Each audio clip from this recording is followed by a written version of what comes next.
Have you ever noticed that some of the most intelligent people often seem distant, almost unreachable? Not arrogant, not antisocial, but somehow removed. They speak less, observe more, and appear most alive in solitude. Why do those with heightened insight often step away from the crowd? Why does a deeper mind so often seek quiet instead of company? Carl Jung, one of the most influential thinkers in psychology, offered a framework to understand this phenomenon.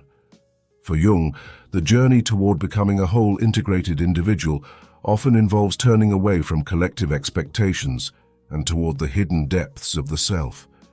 The more conscious a person becomes emotionally, intellectually, spiritually, the more they are pulled toward a kind of detachment. But this isn't detachment rooted in avoidance. It's the result of seeing reality more clearly and realizing that clarity often comes at the price of social comfort. Before we begin, make sure to subscribe to the Mental Dose channel and join our Telegram community, where you'll get early access to new videos and curated insights on personal and spiritual development. Now let's get started. Highly intelligent people don't necessarily dislike others, but they often feel misaligned with them. Jung called this the process of individuation, the internal unfolding of the self that separates from inherited norms, roles, and unconscious projections. As intelligence expands, so does the capacity to see through the layers of social performance that many accept as reality. Interactions begin to feel transactional, rehearsed, shaped by unconscious needs rather than genuine connection. What looks like detachment is often just the result of discernment. The intelligent person sees how much of daily conversation serves not truth, but comfort, how often people speak from habit, not reflection. Over time, this creates a quiet refusal to participate in what feels hollow. Social engagement starts to come at a cost, translating complex thoughts into socially acceptable fragments, sacrificing depth for harmony, withholding insight to avoid discomfort. Rather than perform in roles that feel increasingly disconnected from their inner life, the intelligent person steps back, not to escape others, but to remain in integrity with themselves. With expanded perception comes a subtle but relentless burden. Jung described psychological consciousness as the ability to observe not only behavior, but its emotional and symbolic roots. Intelligent people often possess this in spades. They see the contradictions in others' words, the tension between stated values and actual motives, the collective illusions embedded in even the simplest exchanges. This depth of awareness creates a gap between what is seen and what can be said, between what is understood and what others are ready to hear. Intelligent people live with this gap constantly, and maintaining connection across it requires energy, emotional, cognitive, and even physical. Modern studies echo this reality. Research published in the British Journal of Psychology, 2016, shows that highly intelligent individuals report lower life satisfaction when socializing frequently. It's not that they're antisocial, it's that surface-level engagement can feel like a dilution of the self. Depth demands solitude, insight requires silence, and clarity is often found where conversation ends.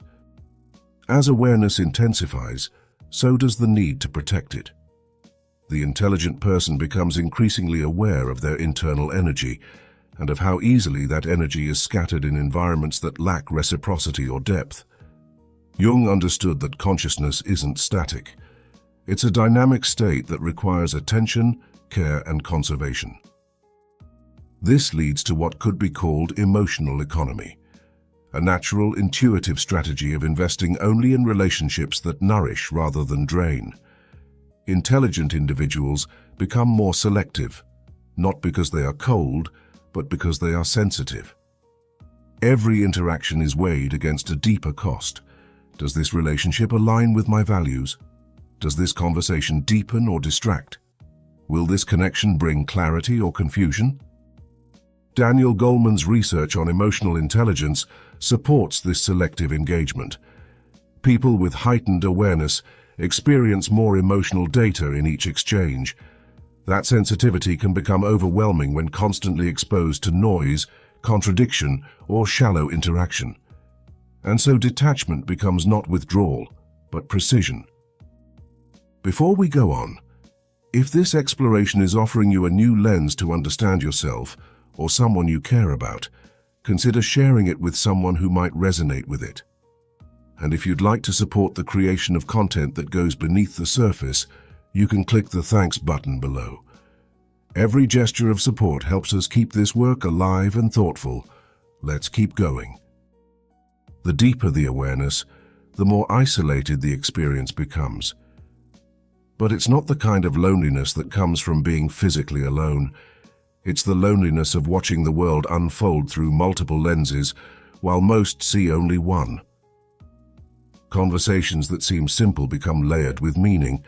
Interactions feel scripted, roles feel imposed, and presence becomes a performance. Jung spoke often about the alienation that accompanies consciousness. In the Red Book, he wrote of walking among people while carrying an inner world they could not see. This is the paradox of perception. The clearer your vision, the harder it becomes to fully belong. You listen but analyze. You engage but internally translate. You smile but simultaneously sense the discomfort behind someone else's. You are both in the moment and above it, living the experience and observing it at once. And over time, this creates a subtle exile, the feeling of being mentally alone even when socially surrounded. This isn't a chosen condition. It is a natural consequence of depth in a world that often rewards simplicity. For the intelligent mind, solitude isn't an absence, it's a presence. It's not the lack of connection, but the recovery of one's inner voice after too much noise. Jung called this space active imagination, a psychic process in which the unconscious reveals itself through symbols, images, and insight. And it rarely happens in crowds. In solitude, the intelligent individual no longer has to adjust, explain, or dilute. The mind operates at its natural depth. Questions surface, patterns connect. Integration begins. Rather than escape others, the intelligent person returns to themselves, and in that return, clarity is restored. Recent psychological studies support this idea. A 2017 paper in Personality and Individual Differences showed that people with high intelligence often seek solitude, not out of social anxiety, but out of a desire for deeper cognitive engagement. They don't withdraw to isolate, they withdraw to integrate. Carl Jung believed that the true path to psychological wholeness required separation from the collective. Individuation demands a willingness to leave behind what is familiar, expected, and easy. For the intelligent person, this often looks like detachment, but it isn't disconnection, it's alignment. By stepping away, they create the space to see clearly, think deeply, and connect authentically. They're not rejecting others, they're refusing to betray themselves. And when they do return to relationship, they bring something rare, a presence shaped by insight, a voice grounded in truth, and a clarity born of solitude. If this video resonated with you, subscribe to Mental Dose for more explorations of depth, psychology, emotional awareness, and spiritual growth. And tell us in the comments, do you relate to this kind of detachment? How does solitude show up in your life? Your reflection might be the exact insight someone else is searching for.